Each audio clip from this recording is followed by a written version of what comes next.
हम आपको एक ऐसी दिल दहला देने वाली घटना से रूबरू कराएंगे जिसने इंसानियत को शर्मसार कर दिया। एक मासूम लड़की जिसे बेरहमी से अगवा कर 4 महीने तक गैंगरेप किया गया। इस खौफनाक घटना ने समाज के सामने कई सवाल खड़े कर दिए। आखिर कब तक बेटियां इस तरह की दरिंदगी का शिकार बनती रहेगी। कहानी में आगे बढ़ने से पहले आपसे एक ही रिक्वेस्ट, आपने हमारे चैनल को सब्सक्राइब नहीं किया है तो कर लीजिए। बिहार के छोटे से शहर बेतिया में रहने वाली भारती के सपने बड़े थे। यह पढ़ लिख कर कुछ करना चाहती थी। आसपास की और लड़कियों की तरह पढ़ाई छोड़कर शादी कर लेना और फिर कम उम्र में ही बच्चा पैदा करना उसकी ज़िंदगी का मकसद कभी नहीं था। उसने जब और पढ़ने की ख्वाहिश परिवार में जाहिर की तो उसके बड़े भाई प्रेम ने उसका साथ दिया। कुछ ही दिनों भारती के माँ बाप भी राजी हो गए और अब भारती ने 12वीं की परीक्षा पास करने के बाद कॉलेज छांटना शुरू किया। बिहार की राजधानी पटना के कॉलेज से डिग्री लेने का इरादा भारती ने बनाया और अपने घर में बताया। पटना में कुछ रिश्तेदार थे और भारती की यह बात भी उसके परिवार ने मान ली।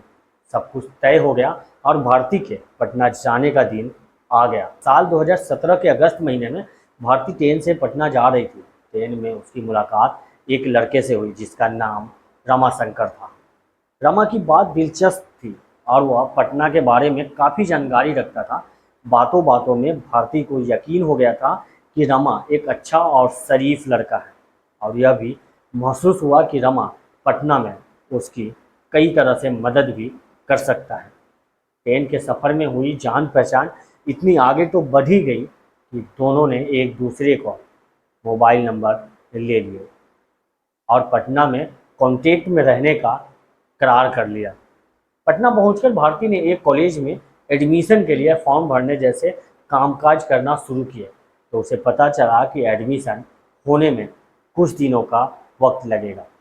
थोड़ा वक्त वह अपनी पढ़ाई और किताबों की व्यवस्था करने में गुजारती तो रोज़ थोड़ा वक्त घर में। फिर एक दिन उसके नंबर पर रमाशंकर का फ़ोन आया और उसने हालचाल पूछने के बाद भारती के एडमिशन के बारे में पूछा और कहा कि वह कोई मदद कर सकता है तो भारती बेहिचक कहे। इसी तरह दोनों की बातें होने लगी और 2-4 दिन बाद ही रमाशंकर ने भारती को मिलने के लिए बुलाया। इसी बीच भारती अपने भाई से अक्सर बातचीत किया करती थी और रमाशंकर के बारे में भी भाई को उसने बताया था। भारती उससे बातचीत करने में कंफर्टेबल हो चुकी थी, इसलिए वह मिलने गई। बस यही भारती की गलती थी। जब भारती बताई हुई जगह पहुंची तो उसने देखा कि उस जगह कोई खास चहल पहल नहीं थी। यह भारती की दूसरी गलती थी कि वह ऐसी जगह चली गई थी। यहाँ रमाशंकर के साथ उसका भाई उमाशंकर और दोस्त सोनू था। रमाशंकर ने दोनों का परिचय करवाया और भारती से कहा कि वह उनके साथ उनके घर चले। भारती ने मना कर वहाँ से जाना चाहा लेकिन बहुत देर हो चुकी थी। तीनों ने भारती को पकड़ा और मुंह बंद कर उसे जबरन अपने साथ ले गए। भारती को यकीन ही नहीं हो रहा था कि उसके साथ ऐसा हो सकता है और यह ठिकाना बस्ती से कुछ अलग था जहां भारती को अगवा कर लाया गया था। यहाँ पहुंचकर भारती मौका मिलते ही चीख पड़ती थी, इसलिए उसे काबू करने के लिए पहले तो उसका मुंह एक कपड़ा ठूंसकर बंद कर दिया गया। फिर तीनों ने मिलकर उसे पकड़ा और रमाशंकर ने एक इंजेक्शन भारती को लगाया। कुछ देर छटपटाने के बाद भारती निढाल हो गई। भारती को चक्कर आने लगे थे और उसकी आंखें नहीं खुल पा रही थी। न वह बेहोश हो पा रही थी और न ही होश में रह गई थी। यही भारती की मुसीबत खत्म नहीं हुई थी। आधे होश में वह देख पा रही थी कि 3 साए उसकी तरफ बढ़ रहे हैं। तीनों ने बारी बारी से भारती के साथ बलात्कार किया। भारती पूरे होश में नहीं थी, इसलिए वह कोई पुरजोर विरोध नहीं कर पाई, बस कराहती और सिसकती रही। यह सब भारती के साथ यहाँ पहली बार हुआ था, लेकिन अभी कितनी बार और होना था इसका अंदाजा तक भारती को नहीं था। भारती को रमाशंकर की कैद में कुछ दिन हो चुके थे और उसके साथ रूटीन में यही सब हो रहा था। पहले उसे ड्रग्स का इंजेक्शन दिया जाता था और फिर उसके साथ बलात्कार किया जाता था। इधर कुछ दिनों से भारती अपने भाई प्रेम और परिवार के कांटेक्ट में नहीं थे। जब किसी के जरिए भारती का कुछ पता नहीं चला तो उसके भाई ने 17 अगस्त 2017 को रिपोर्ट लिखवा दी। पुलिस ने तलाशने का आश्वासन दिया। देखते ही देखते भारती को रमाशंकर के इस कैद में 3 महीने से ज़्यादा हो चुके थे। रमाशंकर ने इस दौरान भारती से कई बार प्यार का इजहार किया, लेकिन भारती के दिल में उसके लिए सिर्फ नफरत थी। रमाशंकर उसे बेच देने की धमकी भी देता और जान से मार डालने की भी। लेकिन भारती जिस जहन्नुम से गुजर रही थी, उसने तय कर लिया था कि अब इससे बुरा कुछ नहीं हो सकता। इसलिए उसने हर बार रमाशंकर की हर धमकी को दरकिनार करते हुए उसे दुत्कारता ही रहा। अब भारती यहाँ से भागने की फिराक में रहती थी और एक आध बार नाकाम कोशिश कर चुकी थी। आखिरकार 4 दिसंबर को भारती को एक मौका मिला। उसे ड्रग्स का इंजेक्शन देकर उमाशंकर और सोनू कहीं चले गए। उमाशंकर वहीं भारती का निगरानी के लिए था। तभी उमाशंकर के पास कोई फ़ोन आया तो उसे भी वहीं जाना था। उमाशंकर की फ़ोन पर बात सुन रही भारती ने नशे में बेहोश होने का नाटक किया। उमाशंकर ने भारती को चेक किया तो उसे लगा कि भारती बेहोश है और वह थोड़ी देर में लौट जाएगा। उमाशंकर के जाते ही रस्सियों से बंधी भारती ने एहतियात से किसी तरह खुद को आज़ाद किया और फिर आसपास देखकर खिड़की, दरवाजे और दीवारों से कूदकर वहां से भागने का रास्ता पकड़ा। नशे का असर अब भी बाकी था, इसलिए वह लड़खड़ा भी रही थी, लेकिन उसे पता था कि ऐसा मौका मिलना मुश्किल है। इसलिए उसने हिम्मत नहीं छोड़ी और वह भाग खड़ी हुई। आलमगंज इलाके में पहुंचकर उसने अपने घर फ़ोन किया और भाई प्रेम को अपनी खबर देकर फौरन उसे वहां बुलाया।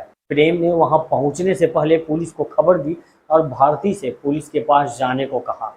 पुलिस ने भारती से जब पूछताछ की तो उसने सारी कहानी बयान कर दी। 5 दिसंबर को पुलिस ने कोर्ट में भारती के बयान दर्ज करवाए, जिसमें उसने रमाशंकर और उसके साथियों का नाम बताकर अपनी कहानी सुनाई। इसके बाद पुलिस एक्शन में आई और तमाम औपचारिकताएं पूरी करने के बाद भारती अपने भाई और परिवार के साथ अपने घर यानी बेतिया लौट गई। चहचहाती और मुस्कुराती भारती अब यहाँ उदास, गुमशुदा और कुछ बीमार सी पड़ रही थी। घर में उसकी हालत सुधर तो रही थी, लेकिन धीरे धीरे इसी बीच डरी सहमी सी रहने वाली भारती को खबर मिली कि पुलिस ने रमाशंकर को गिरफ्तार कर लिया है। यह खबर पाकर भारती को कुछ सुकून हुआ, लेकिन उसे खुद पर हुए अत्याचार के मंजर अब भी दिखाई देते थे और वह उन डरावनी पुरानी यादों से उबरने की कोशिश कर रही थी। उधर उमाशंकर जेल गए। करीब 1 महीने गुजरा था कि भारती के पास फोन आया और उसे धमकी दी गई कि वह रमाशंकर के खिलाफ केस वापस ले, वरना उसे और उसके परिवार को जान से मार दिया जाएगा। भारती इस फोन के बाद बेहद घबरा गई और उसने प्रेम को इस बारे में बताया। प्रेम फिर पुलिस के पास गया और यह जानकारी दी। पुलिस ने आश्वासन दे दिया, लेकिन इस तरह के धमकी भरे फोन आने का सिलसिला थमा नहीं।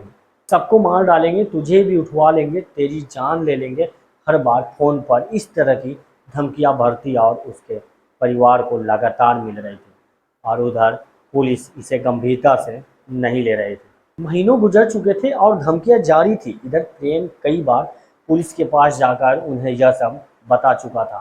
थाने में किसी ने प्रेम से यह तक कह दिया कि अरे यार, इतने महीने हो गए, कुछ हुआ क्या? कुछ नहीं होगा, काहे को परेशान हो। 5 जुलाई 2018 को भारती अपने घर में अपनी मां के साथ थी।